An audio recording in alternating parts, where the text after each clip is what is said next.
Hello, I'm Ashoka Veerakran from NARA. Today, I'm going to talk about the current status of microplastic pollution in the ocean around Sri Lanka.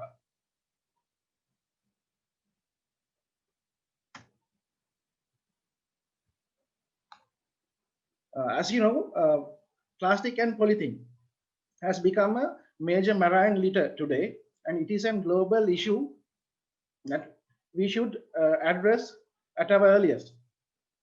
Plastic and polythene can be categorized based on its shape, physical size, origin, and the polymer composition. When it comes to microplastics, they are the particles that are smaller than 5 millimeters in size.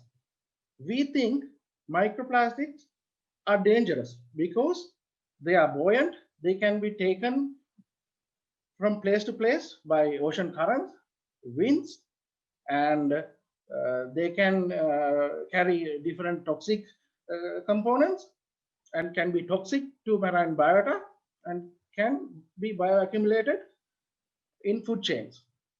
So we started this study in 2016.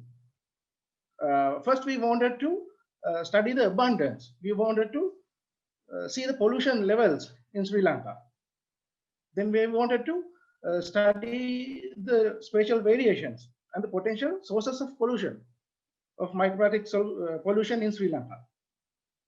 Then in a future stage, we wanted to study the impacts on microplastics in ecosystem components, animals, and human beings. So we study microplastics in the surface layer in the ocean around Sri Lanka in 6 different regions. So we collected samples using a manta troll net having a mesh size of 300 micrometers. And then we cleaned the samples, observed the samples under dissecting microscope, collected the samples, preserved them, and conducted a FTIR test for further chemical assessment. So you can see the results, the graphs given in the screen. So we found that the nearshore waters are more polluted compared to offshore waters. It means that the coastal waters are more polluted. Also, we found that the west coast is very polluted compared to the east coast.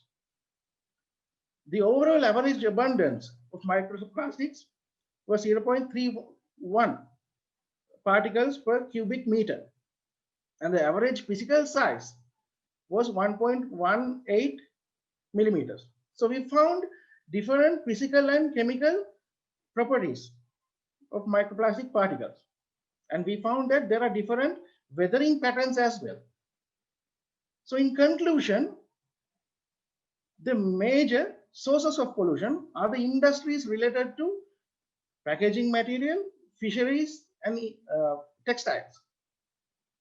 The major microplastic particles belong to the secondary category, and most were polypropylene, polyethylene, polystyrene, nylon, PET, like plastics with low densities.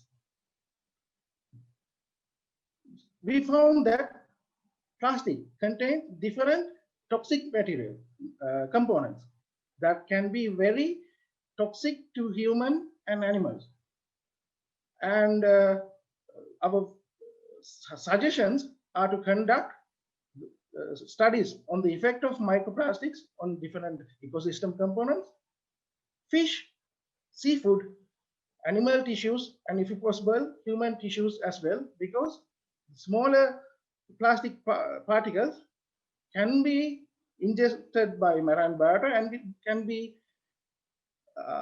in the human food and can be in human tissues as well. So we need to address this as well. Thank you very much.